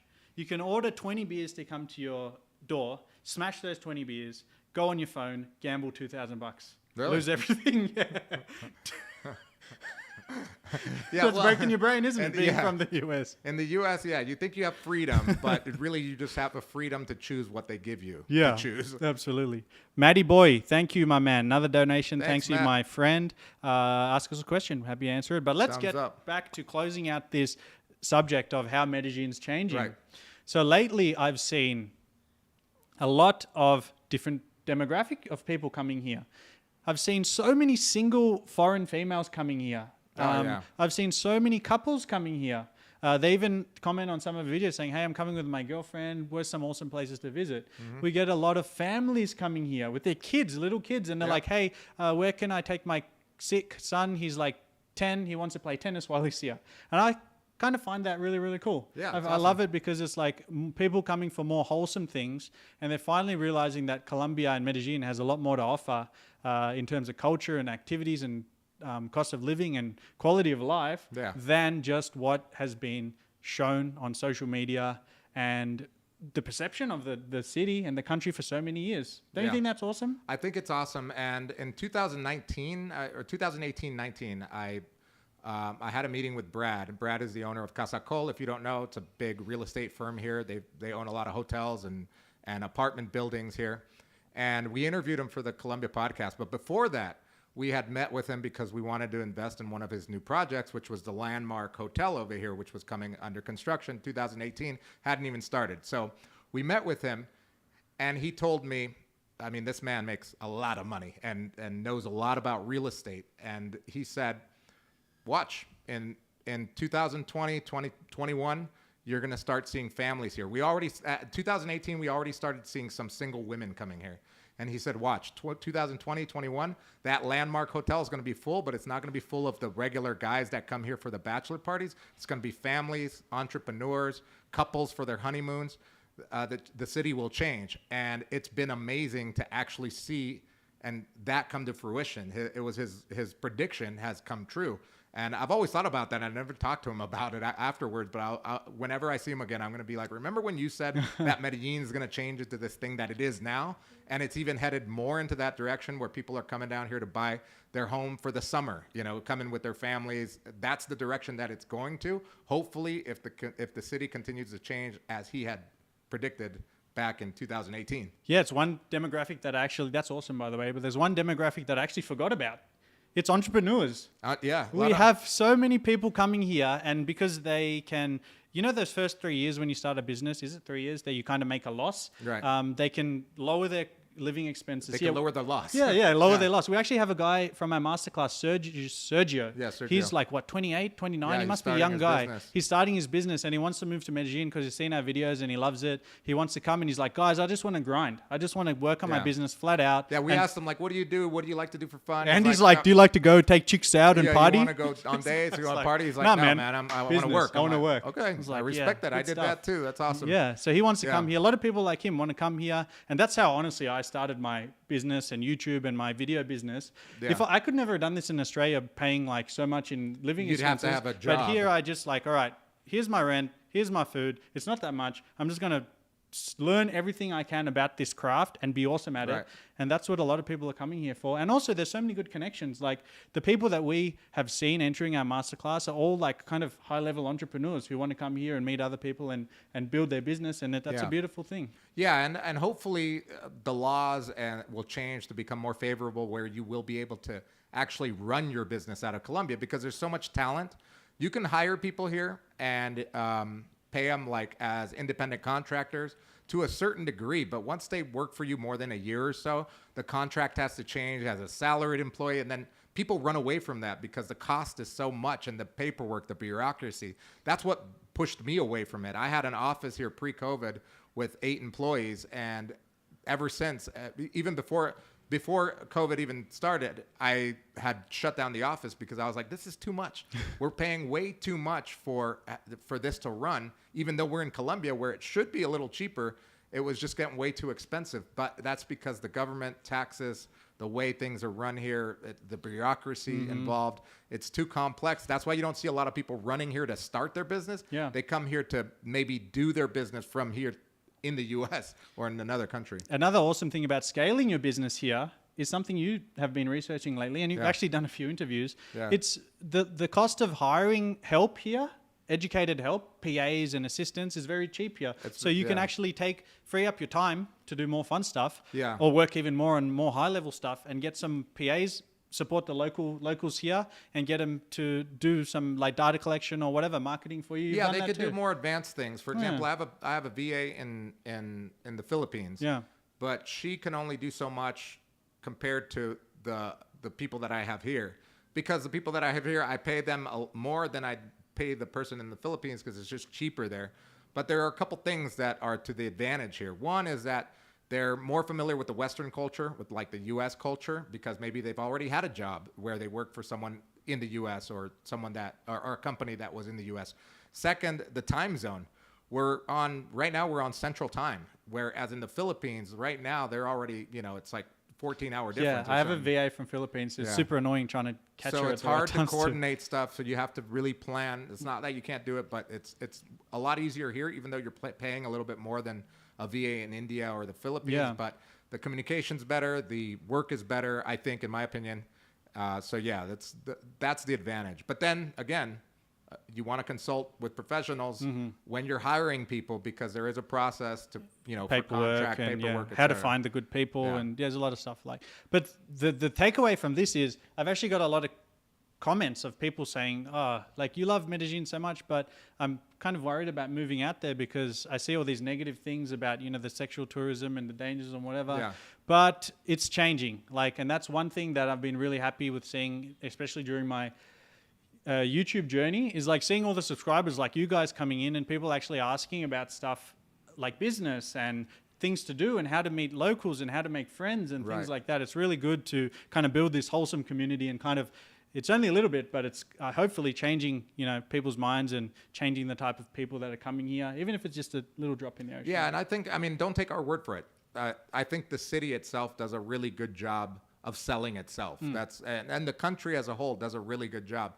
All it takes is you to come down here for a week. Guarantee that you'll make up your mind whether, this is the place for me, or no, I'm done, I'm out of here. It really just takes that much time. Yeah. So, venture out, try it out and see if it's for you. Yeah, And if watch you our videos. Watch the videos. Take some tips of where you actually go, because Yeah. I'm sure if you go here, right, in Calle Diaz, and just don't move from this area, you might have a bad idea about the place. But exactly. I think watch our videos, see what you like, and explore around. Right.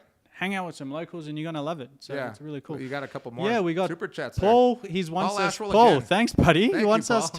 to sing Olivia Newton-John and John Travolta. No, You're no, the we're one not that I gonna want. do I'm not that. going to sing that to Andy. Come on, mate. Can you pick a What less was it? romantic song? Tell me more. Tell me more. That's on. Yeah. Did he have a big? Oh no. Well, did he have a car? Well, I don't remember. We have Chosen One. That's a cool name. LeBron James is Chosen talking One. to us The now. LeBron, what's up? LeBron. Thank you for the donation. He's been to 74 countries. Damn, that's a lot. I must admit, the most beautiful women are in South America and Middle East. Can you get it more specific? Which countries in South America? Yeah, I'm guessing Brazil and Colombia Yeah, it has and to be. Venezuela and Panama maybe. Yeah. No, I don't know about Panama. But is the Women's World Cup big there? It was, yeah. Colombia lost, but everyone was behind it when they were playing. Everybody was. I'd see people wearing their Colombia shirts. The time difference was a little bit weird here, but it was great. Yeah, Did you Colombia guys did a see? great job. Did you guys see Australia? No. We're still in. We just beat France 7-6 on penalties. Oh no way! So they might even win it all. Maybe we'll see. We'll see. Chase. When I return to Medellin, I challenged Joel to a tennis match, mate. I will Are you good now? fuck you up. Yeah, I'm good now. But let's play. That'll be fun. That'll be cool. The Chosen One said Brazil, Colombia, Venezuela, Argentina. Argentina, yeah. All right, boys. So one more quiz. How can I find out what the prices are they charge there for marketing / graphic work to know how to price my stuff if I decide to start something there? Argenis said that. He wants to know how to know about pricing, what to charge people. I mean, just look at if you Google, for example, You can Google it. graphic artist Colombia Oh, it says or in the price there. Medellin. You'll see agency websites. Okay, awesome. Yeah, check for the local agency websites. That's pretty good. Guys, it is now 8:36. We're going to log off at 8:40. But Okay. everybody, send us all the questions you have, and we're going to try and answer as many as we can. yeah. Before What, 8:40. flash round or whatever? Flash round, Oh, yeah. Flash Let's round. Lightning speed, round. speed questions. Lightning round of questions. But Tell us. yeah, while you guys send that through, I'm just going to say I hope this has given you guys a bit more of an idea of what it's really like to live here in can you not look at the phone? 'Cause Oh, hold on. I want to record this and put it on the video. I just wanted to open. Well, not that one. My other. I want to see if someone chatted. Oh, okay. You Even wanna though I see the only have question? 15 subscribers on the new channel, Okay. I want to see if anybody even went there first of all, and if I did, I miss them. I want to shoot the outro for my video and just holding this up, mate. Okay. So what a waste of time that was. 0 people watching. Yeah, and 0 people watching. We have Mr. Erasmo. Thank you, mate, for the donation. He said, what taxes do you pay as a digital nomad living in Colombia? You may not pay any taxes in Colombia as a digital nomad. I believe the threshold's like over 186 days in Colombia. Yep. Then you have to report taxes, but that doesn't mean you have to pay. Yep. There is no double taxation. Colombia does have that it's like a worldwide agreement that many countries have, where if you're paying taxes in your home country or where the income is being made, and you report here, you show that you paid over there, and then you're good. Or if there's a difference, you may have to pay a little bit, but you will have to report if you go over that threshold of days. Okay, next question. Either of you guys play football / soccer? Yeah, I played here in a league. I was a goalkeeper my whole life. But yeah, there's a bunch of. I mean, soccer here. You can. It's the easiest throw sport a to rock find and hit here. somebody Yeah. playing soccer. Just over here, Yeah. 2 minutes walk. There's a soccer league that plays there, so it'll be Yeah. very easy to find very it. easy. I do not play. I suck at soccer. How about scopolamine? Basically, How about scopolamine? he said, How about that how stuff? about scopolamine? People, should you worry about it? Unless you're an idiot, you don't need to worry about it. Yeah, Just don't pick up don't worry prostitutes off about the it, street and mate. you're good. That's like just use your common sense. You'll know. Immediately look at if you usually find these scopolamine girls on Tinder or whatever dating apps. Look at the photo. Is this a girl I'd take home to my mum? If the answer is no, you better beware. Better beware. Yeah. With that said, next question. How clean is the tap water? Should I always drink from a bottle? Hey, this is actually what we're going to record in our next video. Yeah. But did you know that in Medellin you can drink straight from the tap? Yeah, I love that about How good is Colombia. that? I love that about Colombia. Most places in Colombia you can drink the tap it's water. so good. That's one thing that but Medellin is definitely yes. one thing that makes Medellin so much more livable, because I think a place that you can't drink the water is not livable. Yeah, I always Fuck that. found that hard about Mexico. Yeah. Personally. And that video as well, all these people talking shit about, oh my God, Yeah. how can you compare Mexico City with Medellin? Yeah. Can't even drink the water there, mate. Come on. Andrew, what's the new channel name? Medellin Buzz. Mm-hmm. Buzz. Get in before he hits 100K. CBL Daddy. I think AK has a curfew with his girlfriend's parents. He keeps Yeah, wanting to get up. I gotta go at 9, guys. We actually got it. That's a funny Part of joke, the mate. deal is that- CBL. Who's telling the jokes here, mate? Me or you? Part of the deal. You pay $200, but you gotta be back home by 9 every night. I am. We're actually recording 2 more videos after this, so that's why Yeah. we got to keep moving. But one question: where are the more beautiful girls in Colombia or Thailand, mate? You're joking yourself if you think Thailand. Why? They have the body of fucking 5-year-old boys. Oh, well, some guys are into Asian girls. I mean, if you're, I guess it depends on what your preference is. If Yeah. you like big booties, If you like a woman who looks like a woman, yeah, I mean, in Thailand you can't find. I've never been to Thailand. Sorry, nah, they're I mean, kind of like all up and down. bro, you just have to go. You Yeah. just have to go there and come here, and you tell us. Yeah, You're you like, tell us. You're about to see. Yeah, I banged the lady boy. I'm coming back to Medellin. Yeah. If you like women or you like ladyboys, there's the answer. People don't realize that bottled water is not always better. Yeah, I guess so. Like, why Yeah. would you buy? Rich people buy bottled water even if you can drink the tap water. I only buy bottled water like in dire situations where Yeah. it's like I can't even find a faucet. Exactly. How much is rent studio apartment in Poblado with pool and gym? Oof. Ooh, with pool and gym, you're Holy probably fuck. looking at $2 like grand, $3 grand. on Airbnb, yeah, $2,000 to $3,000. Yep. Off Airbnb could be about $1,000, $1,500. If you're going the local route with a cosigner, Colombian style, could be less than $1,000. Maybe $800. That was a good question, though. Very good question. Kevin said, opinion of Bogota versus Medellin. You're the man. Tell us. Well, again, it depends on what you like. Yeah. I don't like rainy and cold, and Bogota is rainy and cold pretty Yeah. much year round. But the plus is, the things that Bogota does beat Medellin on is, number one, is that it's got 10 million people. Yeah. So there's always something to do. Yeah. It's got a ton of museums, like the Gold Museum, the Emerald Museum. It's actually really awesome to go to all those. And the nightlife is way better in Medellin, in Bogota, because there's just more people and more of it and more different little neighborhoods. There's more upscale people there, too. More in Bogota. upscale like people. more cultured people who give a fuck Yeah, about more people than with party and way chicks. more money, Yeah. and people that, and so Artsy that, people. yeah, so then when you're talking about the difference, like in Medellin, people here are proud of their city because they were born and raised here. In Bogota, a lot of people from all over the country go there for work and to study, so it's not really their home. So they trash it. It's a little bit more dirty sometimes. You find you don't get that small town feel. Yeah. And the weather's better in Medellin. But I've been told there's a lot more options there in Bogota, like Yeah. restaurants and things like Yeah, that. but yeah, of course. There's Yeah, it's 10 10 million million people, people. yeah. Yeah, But The it's cold. Yeah, the girls have flat butts though. Really? Yeah, that's the stereotype. Oh. Every section in Colombia has a stereotype on the woman, and Bogota, they're cold and they got no booties. Interesting. I know because my mom's. So you've done a study of No, I'm just kidding. Is your mom watching this? I hope No, not. my mom's from I hope Santander. she's not watching My mom this, is mate. the Sorry. My mom Sorry, is the Mrs. Macia. stereotypical Santanderiana. You know what the stereotype I don't even is? want to know, man. Oh, it's personality. It Oh, has okay. nothing to do with their I don't body. wanna hear about the some- girls from Santander are angry Oh. and very like they wear the pants. And, Okay, and- that's your mom? Oh yeah, that's Angry. my mom. Yeah, She's now thrown that she's some like 65, she's not. But She's when she thrown was younger, some shoes at you in the time? yeah, she was a ninja with the Oh chancla. my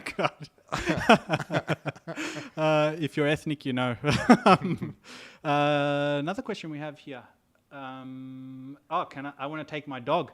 Are there a lot of Oh, pet nice. friendly restaurants? Yes. Oh my God, Medellin is Everybody so has the pet-friendly. dog out here. So one of the great things about Medellin is that even the malls, you can go in the mall with your dog, and they have little stations with bags in case your dog goes to the bathroom. You pick it up; they don't care. Someone will come in and sweep it up or whatever. It's amazing. It's such a dog-friendly place here. Most important facts ever said Bucaramanga. Have you been, and are they truly mean? That's Santanderiana. No, they're not truly mean. That's their disposition. The way they talk, it's stronger. Their accent is more. It's quicker. It's sharper. When you think that they're being mean, they could just be being sarcastic. It's just their personality. Okay, It's not it's just that they're the actually way they talk. mean and angry. Okay, I don't think Yeah. any Colombians are really mean Yeah. and angry. Yeah. Yeah. We have Merasmo, Mr. Erasmo. What happened to the Colombia podcast? I loved it.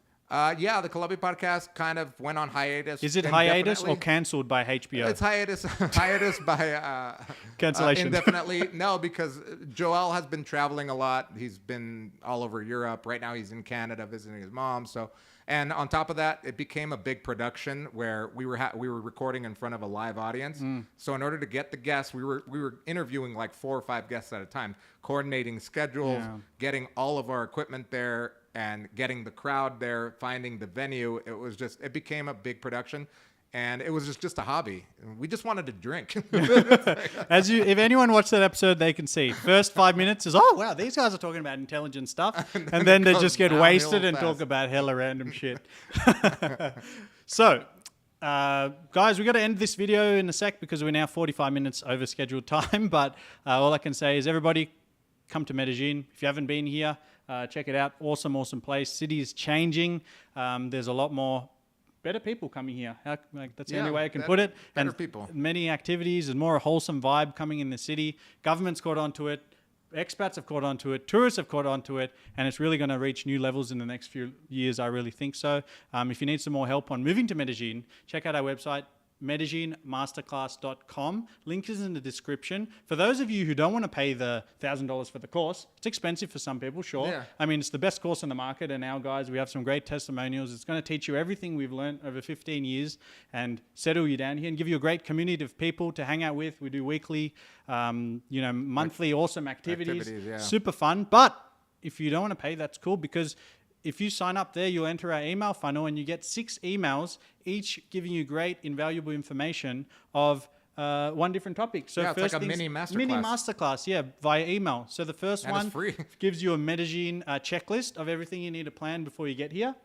The next one's like how you can stay here for a year without a visa. And then it goes into things like where to live, how to rent. Yeah. I forgot the other 2, but whatever. It's cool. Check it out. With that said, you got anything else? Or No, thank you guys for watching. I really appreciate you guys, and I hope that you guys join us for the next live. We don't have a schedule yet. We don't have a when schedule. We'll go We'll live, see how we but go. But this has been super fun. yeah, this was fun. A lot Great. of Some great really good questions. questions. Yeah. In my early days, I had a lot of people coming asking dumb, offensive shit. But guys, everyone kept it clean, asked really good stuff. And that is a testament towards where I'm taking my channel. We got That's some good. good blokes here Yeah. asking some good questions. So that's great. Thank I you come in guys. and fuck it up a little bit Thanks for sometimes, all the but thanks for all the support. I appreciate it. And onwards and upwards. See you on the next one. See you later. All right. That was fun. That was super fun.